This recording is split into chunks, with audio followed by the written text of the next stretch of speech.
Well, hello there, my lovely goddesses. How are you today? It's Motivation Monday.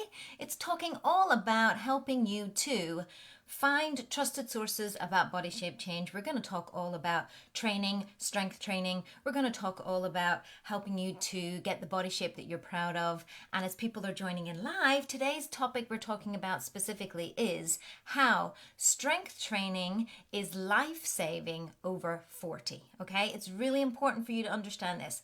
So as people are coming in, and I'll do my little introduction. Hello, my name is Lisa Barwise, and I consider myself a wellness alchemist.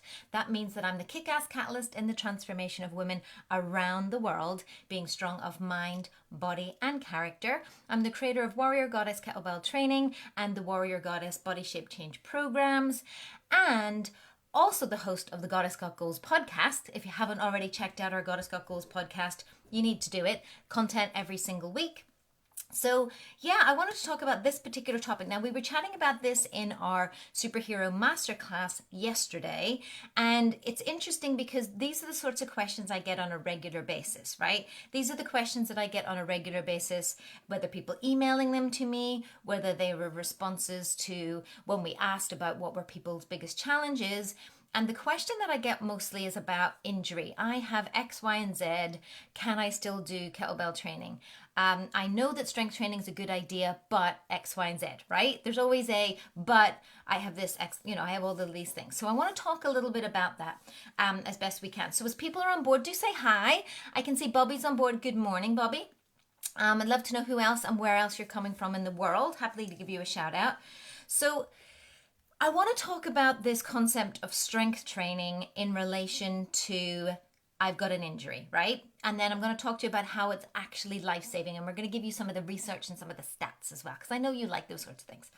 So when I hear I've got a shoulder injury and therefore I can't do strength training, it's kind of like the equivalent of I'm just going to keep eating cake because I'm already fat. And I don't mean that in any sort of judgmental way. This is just the best way for me to describe this to you, right? So what I mean by this is that the reason, or I also hear this one, I'm not fit enough to come and do a HIIT style training class. I'm not strong enough to do strength training, right? I also hear it with regards to yoga. I'm not bendy enough. I'm not flexible enough in order to do yoga or yoga style classes. So it's that catch-22, right? But here's the big dose of what I call a loving smackdown and tough love, right? That's the excuse that's stopping you from getting the thing that you want. So if you say, I am injured, I can't do strength training, I am too unfit to come to class, that's the belief, the limiting belief that's stopping you from achieving it. Now, of course, there's nuances. I'm not saying throw you in at the deep end, lifting loads of heavy weights and, jumping into all level sorts of classes. No, that's not what I'm saying. But what I'm saying is getting started or even thinking about this as an option is the first limiting belief that you have. So let's say, for example, you do have a shoulder injury, but you know that strength training is good for you. How do you maneuver that, right? Or you're not as flexible. Maybe you have some sort of hamstring or hip issues and you're worried about yoga style moves. I get that, right? I totally get that. So let me tell you the science first, because I really want you to understand just how important it is, because I think that will help to give you motivation. And then I'm going to give you tips on how to maneuver or start a strength training program or a kettlebell program if you have worries about your strength, your fitness, or any sort of injuries or niggles, right? So first of all, a lot of serious health issues can occur if you're not doing some sort of strength training, right? I want you to think about that. When you're not doing some sort of strength training, you are more susceptible to injury, including what happens with regards to muscle loss. So sarcopenia is the official title of what happens in your body from the moment you hit about 30, every single decade, you lose between 5 and 10% muscle mass, right? Now that's a friggin' lot. I know that 5 and 10 doesn't sound like a lot, but when you spend a lot of time thinking about building muscle like I do and my clients do, losing that because, don't use it, lose it. Is that the phrase? You know what I'm trying to say, right? So if you're not using it or building it, it's going. And it's not just going, it's running out the bloody building, right? It's 5 to 10% muscle loss per decade. So by the time you get to your 50s or 60s, you could easily have lost 30% of your muscle mass. Now that's substantial, right?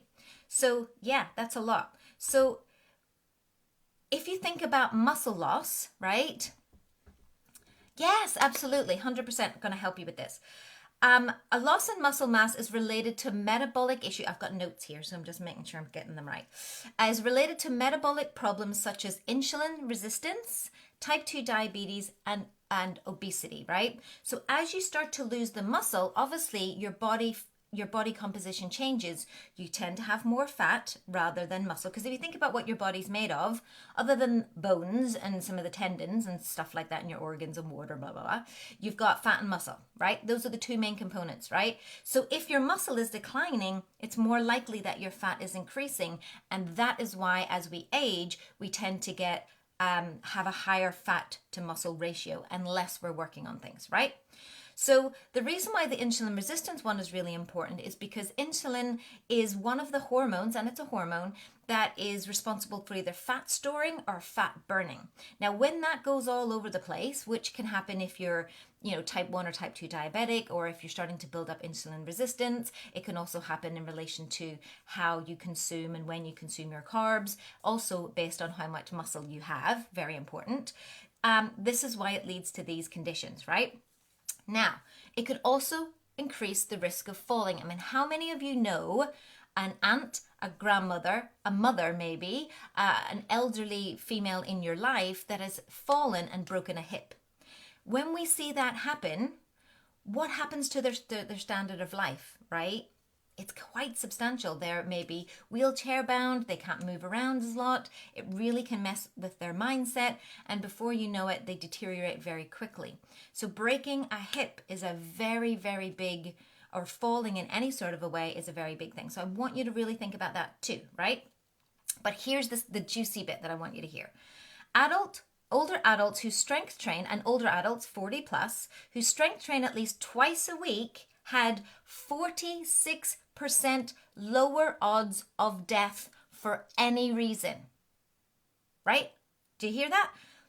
Strength training twice a week, 46% had lower odds of death for any reason than those that did not. They also had about 5% lower odds of cardiac death and 19% lower odds of dying from cancer. Now, I want those odds, ladies. That's why I do what I do. I want to literally live forever, be around for all of Josh's milestones, and be kick-ass and taking names. Right? So that's really important for you to know. So, how can you then, if you do have issues or niggles or pain or all of those sorts of things, still continue to think about strength training? Now, first of all, what I would do is, if you have a particular condition or are in pain, and obviously you're not motivated right now because you're in pain, I definitely want, and I'll pop the link below, I want you to go and listen to one of the Goddess Got Goals podcasts that I did, which is called You Can't Be Motivated If You're in Pain, If You're Injured, or if you are burnt out, if you're really tired, right? Sick, tired, and in pain, right? So I really want you to understand that, because we go in a little bit more depth about inflammation and what's going on, etc., etc. But say, for example, you have a little bit of a niggle or a little bit of an injury and you still want to do some sort of exercise. What can you do? So this is why, for example, I see it time and again with a lot of clients that they think they should just do something. They find something on the internet, or they just go along to a class and then they push themselves, and before you know it, they've injured themselves worse. And then they blame either the coach or the exercise, right? When in fact, when it comes to injury, movement is really important. Now, let me tell you what about movement versus training versus strength and conditioning, and we'll get into the nitty gritty. When you move your body, so lots of things do this: movement, rolling, mobility work, yoga, massage, all help your body to have the flow of blood moving. The flow of blood is very healing to the body. You want to get your blood pumping and flowing to the areas that need healed. That's how you heal certain parts of your body, is by making sure that there's a good flow of blood to that, and also that it's draining away any toxins. So massage is amazing for that. That's why physios do certain massage and manipulation work. Sports therapists for recovery, mobility, yoga, those sorts of things are going to help you. But again, not just choosing any yoga, right? Or not just choosing any exercise. It needs to be specific to what you have got going on. That's really important. So movement in itself, just moving your body. Now, walking also helps to do that, right? Just a nice leisurely walk. So if you're really in a place of major injury, that's like a broken arm or something like that, now obviously there's a certain healing process where we don't want your heart rate to go up too high. But once, say, you're over that hump, that first initial couple of weeks, you just want to get the body moving and that healing blood moving throughout the body. Now, say, for example, Nicole shared with us, she's got a frozen shoulder, right? She can't raise her arm all the way up. My first intention always is that if you've got something like that, you need to seek out a healthcare professional. Now, I'm a great believer in chiropractic and kinesiology based work. I don't go to the doctor for a lot of things. That's not my belief in how I do things. That's just me. That's my own preference. I'm not saying that you should choose to do that or not. However, having had many a frozen shoulder, having had many an inflammation injury, the chiropractic and kinesiology work were the two things that have helped me in my life. In fact, we've even covered what happens at a chiropractor in a post, which I'll also plop underneath here, because I believe that somebody who went to university and studied specifically just on your infrastructure, rather than somebody who went and studied medicine, knows the infrastructure better, right? A GP is a general practitioner. They don't know everything about the body. They only know the general stuff. Whereas a chiropractor or somebody who's got, or even a physio to a certain extent, physios are really good for injuries like car accidents and when you're having to rehab things. In my experience, chiropractors are much better for shoulders and backs and overall structural nervous system stuff. That's my experience, right? So I'll pop that link in below if you want to find out. So once you've been able to heal that particular injury, then it's looking at, well, what can I do to strength train? So you can do strength training in two ways. One, very gradually, which is how we do it, right? So we do say that it's important to get a hold of a weight of some description or a resistance band. And you start really slowly with that. 4-minute workouts, 10-minute workouts, right? As you build up. Because what tends to happen is women over-exercise. We are terrible over-exercisers. And what I mean by that is we just go, I need to do something, pick something, throw ourselves at it, and have no idea whether it was the right exercise for us to do at the right time in our monthly cycle or for any of these things, right? Okay. Perfect. So you've got an orthopedic. Brilliant. So she said you need to do strength training and stretches. Okay. So this is it. This is exactly it. So what we have done in our own groups is provided resistance band, which is strength training, in addition to kettlebell work. And looking at what you've got going on, you either use lighter weights to do it very slowly and you build up gradually, right? Or you just don't add any weights at all. You use resistance band, which is a lot of weights, and you do your rehab and prehab mobility-based exercises. A lot of the time, even the movement itself is going to strengthen you out and balance you out. A lot of the questions I tend to get are, for example, I have a weaker left side to a right side and I'm right-handed.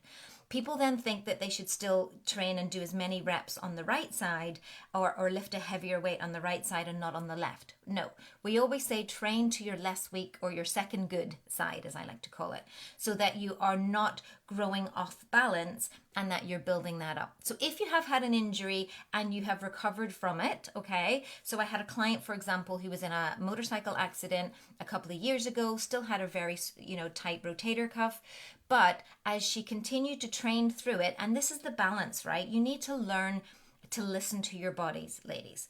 How do you train through pain? Is it bad pain? Or is it that I'm needing to train through it to get to the other side? How do you know the difference? Time and experience. You need to try something and go, no, that was not so good for me. Or, okay, that was sore, but it wasn't like damaging sore. It was just hard to move sore, right? Versus, okay, well, a lot of the feedback sometimes we get when people first start doing a kettlebell swing, for example, and maybe they're not doing it correctly, is that they're starting to feel that in their lower back. Now, the reason why, one, they're feeling it in their lower back is because sometimes that's where it works. Your lower back has muscles, ladies, and we're just not used to using the back in that way, or we're not engaging our glutes in the way that we need to, or keeping our cores tight. And we can correct that with we do online coaching, personal training coaching in our groups to be able to correct what you've got going on. So it's either a correction with the movement, or it's that you're not engaging and we need to teach you how to do that, right? Which is another way of that. But unless you do something, we don't have any data as to whether, okay, that worked or that didn't, or you need to do that for, only 30 seconds rather than a minute, or do you know what I mean? So when you start to train through the niggles and train through the injuries, what you're doing is strengthening and conditioning both sides of the body. So if you have a shoulder injury, if you have a wrist injury, for example, I get a lot of shoulder, wrists, and knees, what you need to do is figure out when it's painful and therefore when I need to pull back. We call this when to push and when to rest. Or is it that it's just not strong yet, and therefore either I need a different exercise to do until I can work through that, or I can figure out a way to strengthen it. I can get rid of the weights, for example, right? So the problem is women don't know how to trust themselves with those decisions because, one, you've never gone through a training plan. Here's a training plan for your level based on your injuries and what you've got going on that you can start to do every single day. I see very rarely this actually happen by the time women have got to me, especially if you're in your 40s, 50s, or 60s. You maybe just haven't had a chance to do that, which is fine, okay? But if you follow a training plan and you keep notes of what's going on, you can be like, okay, I did that workout. No, my knees did not like that at all. I think what it is, it's just my knees aren't ready for that yet. Can I have an alternate move? Here's an alternate move for you. Okay. And then we have the ones who are, I tried something. It was absolutely terrible. I did not like it, but I think I need to do it more and practice it more because I'm just not good at it yet. Can you see how those are two different things? But unless you have the plan and unless you're able to follow something for you to be able to go, let me try that. No, that didn't work so good. Or try that without the weight. Or does that make sense? So what we do and how we do this is we start very small. Our beginners program is schooling certain moves, very traditional, 3 or 4 moves. That is it. And then you school it for about 4 minutes, right? Then we build you up to 6, then we build you up to 8. Then you build up to where you can do about a 25-minute to a 30-minute workout, but that's going to be over a process of 6 weeks, right? And then at that point, we can assess where you're at. Now, if you're also carrying extra weight, if you're also not learning how to eat to heal your body, you're very inflamed, you've got a lot of systemic inflammation, then that can be a real key element too. So the answer to all of this is what, right? How can I do strength training if I've got niggles or injuries, etc., is you need to look at the whole body. You need to understand, right, where am I inflamed? Am I consuming inflammatory things? What can I be doing to do that? How can I move my body in non-training ways? So how can I be doing the mobility, the stretches, the gentle yoga moves, the walking, getting the massages, getting the adjustments that I need? Then how can I add a level of strength training based on where I'm at and follow a plan step by step gradually so that I can build it up without ever feeling diminished or sick or in pain or frustrated, right? We want to always see progress, not perfection, and we want to give you something that actually works for you. Yeah? So what we find is that if you can't do a move, then don't do it. That's it, right? Don't do that move. We'll find you something as an alternate, and as long as you're moving and you're learning how to do that confidently and you're feeling capable as you progress throughout this, then we can add extra weight or then we can add more challenging moves along the way. So that is how it all comes together. So I hope that was helpful for you. I understand that the niggles and the pain and things like that are a real challenge. I've had to train through a lot of issues over the last 7 years myself, between systemic inflammation. I had neck and shoulder issues, frozen shoulders, I've had bad hips. I've never had bad knees, thank goodness, but bad hips are definitely something I get still very regularly. I've got the tightest hamstrings in the world, but I now know my body enough to know when it's off, when I need an adjustment, when I need a massage, when I'm training too hard, where I need to pull back, when I need to add weight. I've learned that as a process because I'm very in tune with my body, right? I keep a record of where things are at. Now, people say that's a lot of effort, right? Maybe you're thinking that is a lot of effort, but it's not really, right? You can live in pain, or you can spend the time not living in pain. I always think pain is one of the biggest motivators ever. I know that when I had my really bad chronic inflammation, and I think I'm going to do a podcast about it, and how I healed myself. And I healed myself. I had gone to like physios and other things like that, and they were like, there's nothing more we can do for you. And I was like, right, I need to figure out what's going on here. So I healed myself over a process of 6 weeks. But when I was going through that, like, I would have done anything to not feel in pain. Like, I would have, if you told me I needed to do an hour-long exercise of certain X, Y, and Z, I would have done it. If you were told I had to drink the worst, potions or whatever, I would have done it. Like, I literally couldn't sleep. I couldn't do anything. So I had to learn how to get through that. Now, a lot of what I had to do was working on my gut health and on my inflammation and understanding how that whole thing works. But this is the process that we can teach you, but you have to start somewhere. You have to have a plan of attack and understanding where you're at in order to find yourself along the way. And that's what we try to do and try to provide here as specifically part of our Sexy Strong program, and specifically part of our 6-week challenge.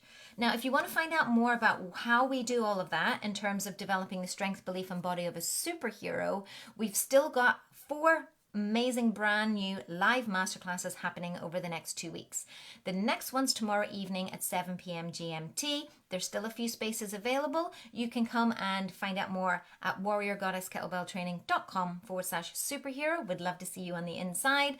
And if you're not already part of our Insiders Tribe, make sure that once you've signed up to attend the masterclass, you can join our tribe, where we're having a party over there, but where I can continue to answer questions about strength training, injuries, and all of the different information we have for you. So I hope that was helpful. I will be back same time, same place next week for Motivation Monday, and I hope to see you this week in our masterclass, and I can't wait to see you on the inside. Peace out.